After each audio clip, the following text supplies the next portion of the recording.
Doctor Abdul Moin খান এর মন্ত্রী শপথ নেওয়ার পরই সকল নেতৃবৃন্দদের আনন্দে উল্লাসে মাতম। পলাশ, গজেরিয়া, সেকান্দরদি, জালকাটা বাজারের বিএনপির সকল অঙ্গ সংগঠনের অফিস কার্যালয়।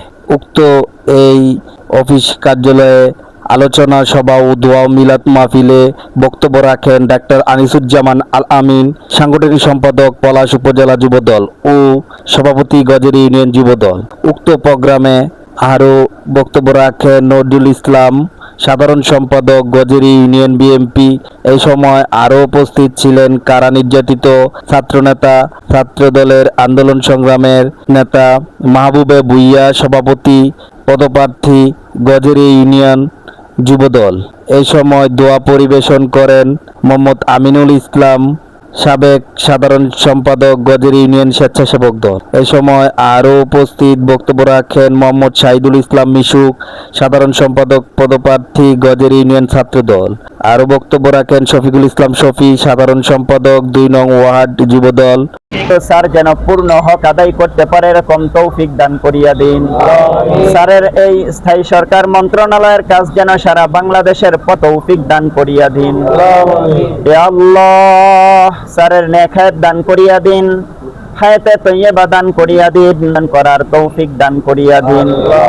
রব্বাল আলামিন স্যার ফোটাবাদী পরিবার, রব্বাল আলামিন পুরা বিএনপি পরিবারের উপরে রহমতের ফয়সালা করিয়া দিন। ইয়া আল্লাহ, আমাদের দেশকে রব্বাল আলামিন শত্রুর শত্রুতা, দুশ্মনের দুশ্মনী থেকে হেফাজত করিয়া সাল্লামের তোফাইল আমাদের দরখাস্তগুলো কবুল করিয়া নিন। ওয়া সাল্লাল্লাহু তাআলা আলা খায়রি খালকিহি মুহাসি আজমাইন ওয়ারহামনা মাকুম বিরহমাতিকা ইয়া আরহামার রাহিমিন। বক্তব্য রাখেন মোহাম্মদ কিরণ মিয়া, সভাপতি ২ নং ওয়ার্ড বিএনপি ও অন্যান্য আরও নেতৃবৃন্দ এবং সকল নেতৃবৃন্দদের মাঝে দোয়ার শেষে তাবারক বিতরণ করেন, মিষ্টি বিতরণ করেন সকল নেতৃস্থানীয় নেতাকর্মীদের মাঝে সেকান্দরদি জালকাটা বাজারে। খুবই আনন্দ লাগছে। যাই হোক, আমাদের যে বিএনপি স্থায়ী কমিটির সদস্য ডক্টর আব্দুল মঈন খান স্যার যখন এই শেখ হাসিনার আমলে যে গুম খুম যখন এই দেশে চলছে, তখন আমাদের নেতাকর্মী স্থায়ী কমিটির সদস্য অনেকেই ছিল না। তখন আমাদের ডক্টর আব্দুল মঈন খান স্যার এই দলকে এই দলের হাল ধরেছে এবং ডক্টর আব্দুল মঈন খান স্যার কাউকে ভয় পায় নাই। ভয় না পেয়ে উনি কিন্তু রাজপথেই ছিল। তাই আজকে আমাদের প্রধানমন্ত্রী তারেক রহমান ওনাকে সঠিক মূল্যায়ন করেছে।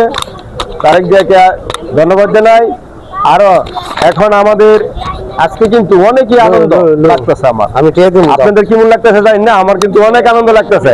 কারণ কিসের জন্য নাই, মানে মানুষ হতাশা ছিল, কিন্তু ধৈর্য যে একটা ভালো ফল, এটা আজকে তারেক রহমান বুঝাই দিচ্ছে। উনি দেখা গেছে আজকে আমাদের এই যে রাষ্ট্রপতি, আমরা আশা করছিলাম রাষ্ট্রপতি উনি দেন, এখন রাষ্ট্রপতি যাই আমাদের মির্জা ফখরুল সাহেবকে দিছে, কিন্তু আমাদের এখন যে পাওয়া, এখন আমাদের যে স্থানীয় সরকার মন্ত্রী পাইছি, এটা কিন্তু বিশাল পাওয়া। তাই আমরা এই গজেরি ইউনিয়নে কিন্তু ডক্টর আব্দুল মঈন খান স্যার এই স্থানীয় সরকার পাওয়ার আগেই কিন্তু সব রাস্তাঘাট করে লাগছে, প্রায় 50% উপরে। তো আমরা কিন্তু যে রাস্তাঘাটে আমরা করব এই মন্ত্রণালয় কিন্তু স্যারের। এখন কিন্তু সবার বাড়ি আশেপাশে যারা ভাঙ্গা আছে রাস্তাঘাট, এখন আর ভাঙ্গা থাকবে না। দেখবেন আপনি রিক্সা যাইবেন, চা খাইতে খাইতে যেতে পারবেন, কোনো ইয়া থাকবে না। তো যাই আজকে আমরা এই স্যারকে এই মন্ত্রী পাওয়ায় আমরা অনেক খুশি। আর এখানে উপস্থিত আমাদের গজেরি ইউনিয়ন বিএনপি সাধারণ সম্পাদক নজরুল ভাই, এখানে উপস্থিত জেলা যুবদলের সহসভাপতি মুকুল মামু, এখানে উপস্থিত গজেরি ইউনিয়নের ছাত্রনেতা মাহবুব, এখানে উপস্থিত গজেরি ইউনিয়নের স্বেচ্ছাসেবক দলের সাবেক সাধারণ সম্পাদক আমিনুল ইসলাম, এখানে উপস্থিত যুবনেতা হুমায়ুন, এখানে উপস্থিত ছাত্রনেতা মিশু, এখানে উপস্থিত রাসেল ছাত্রনেতা, এখানে হচ্ছে আমির ভাই, এখানে মুর্শেদ ভাই, এই ওয়ার্ডের সভাপতি কিরণ ভাই, এখানে উপস্থিত এই ওয়ার্ডের বিএনপি সাংগঠনিক সম্পাদক সানা ভাই, এখানে উপস্থিত যুবনেতা বিল্লাল, সুহেল, আসলাম, মোস্তফা, আমার ইউনিয়নের যুবদলের সহসভাপতি রিপন রিপনকা এখানে উপস্থিত মোশারফ ভাই যুবনেতা, এখন এই যে এই বিএনপির তাজু ভাই, আরো যারা আছেন, নানু ভাই, হ্যাঁ, এই হুমায়ুন, আমরা আরেক বন্ধু ফারুক, হ্যাঁ, তো সবাই আজকে আপনারা কি খুশি না? তাহলে স্যার আজকে আমরা দোয়া করবো স্যারের যেন ভালো সুস্থ থাকে এবং ওনাকে যেন আল্লাহ তাআলা এই কাজটা যাতে ভালো করে করতে পারে, এই জন্য আমাদের দোয়া হবে আজকে, ঠিক আছে? তো আমরা এখন স্যারের জন্য দোয়া করব। আর আমাদের কিছু মিলাদ আছে, মিলাদের কিছু তবারক আছে, হ্যাঁ, তবারক নিয়ে যাবেন আজকে।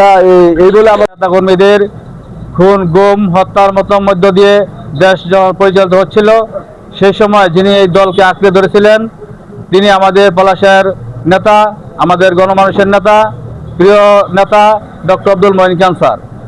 আজকে ইতিমধ্যেই আমাদের বাংলাদেশ সরকারের কিছুক্ষণ আগে আমরা জানতে পেরেছি এবং আমরা বিভিন্ন টেলিভিশন এবং বিভিন্ন নিউজ পেপারের মাধ্যমে, বিভিন্ন সামাজিক যোগাযোগ মাধ্যমে আমরা ইতিমধ্যে আমরা অবগত হয়েছি যে আমাদের ডক্টর আব্দুল মঈন খান স্যার বাংলাদেশ সরকারের স্থানীয় সরকার মন্ত্রণালয়ের দায়িত্ব পেয়েছেন, যেটি একটি পাওয়ারফুল মন্ত্রণালয়।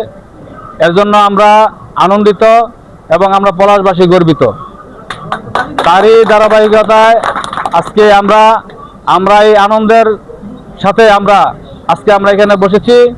আমরা স্যারের জন্য আমরা একটু দোয়া করব এবং একটু তাবারক বিতরণ করব, সেই উপলক্ষে আজকে আমরা এখানে উপস্থিত হয়েছি। এখন আমরা এখানে আজকে আমরা গজের ইউনিয়ন সেকান্দুদ্দি জালুকাটি বাজার আমাদের বিএনপি কার্যালয়ের আমাদের পলাশের চারবার নির্বাচিত এমপি এবং সাবেক মন্ত্রী আজকে নতুন আবার মন্ত্রীর দায়িত্ব পেয়েছেন, এলজিডি মন্ত্রীর দায়িত্ব পেয়েছেন। কিছুক্ষণ আগে আমরা যে লাইভে দেখলাম আজকে নতুন করে সেই মন্ত্রিত্ব পেয়েছেন, সেই জন্য আজকে মিল্লাতের এই ব্যবস্থা করা হয়েছে, এই জন্য আজকে আমাদের বসা। স্থায়ী কমিটির সদস্যরা ছিলেন, কিন্তু এলজিডি মন্ত্রী পাওয়াতে পলাশবাসী অত্যন্ত গর্ববোধ করছে। আমরা সকলেই গর্ববোধ করছি, ছাত্রদল যুবদল নয়, সমগ্র পলাশবাসী অত্যন্ত গর্ববোধ করছে। এছাড়া আমার মনে হয় সমগ্র বাংলাদেশই গর্ববোধ করছে। স্যারের এই পদ পাওয়াতে সমগ্র বাংলাদেশই গর্ববোধ করছে। আমরা আল্লাহর কাছে লাখ লাখ শুকরিয়া আদায় করি। মহান আল্লাহ রাব্বুল আলামিন এই পলাশবাসীর মনের আশাকে আল্লাহ পূর্ণ করেছেন।